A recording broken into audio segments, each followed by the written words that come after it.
from my point, absolutely not. And that's the myth that's out there. And there's journalists that propagate that myth.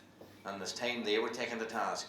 And some people and other pundits on television who accuse people of diving and tell stories as if they've been to places and they really tell them with such conviction you think they were there and they were never.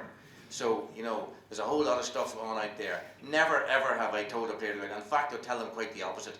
Why would you drag somebody down? Why would you risk picking up a yellow card? That there's nonsense goes out too where people are saying that teams are sent out to systematically foul. How crazy is that? To think that you can send out your team, by God, it's hard enough to get them organised to play defensively as a unit without saying it's your turn to foul now and make sure you're in line for the next foul. It is so ridiculous, but people write that and then people read it and believe it. It's absolutely rubbish. There's no such thing. You would never do that. And the one thing I'd always say to players is stay on your feet. I would never ask a player, never tell him to dive. In fact, I'd be disgusted if I thought he did dive. And you get no thanks even for going down easily. Because if you go down easily, you're on the ground. And if you don't get it free, you've got to get off your ass and get up again and go. So there's not much point in that. Far safer staying on your feet. So absolutely, to both questions, I never would have tell anybody to pull anybody down deliberately. And I never would advocate diving. Mike, are there any coaches out there?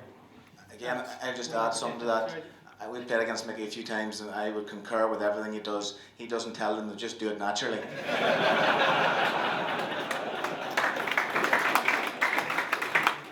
think that's probably a good place to leave it. Joe Brawley's influence has even gone here.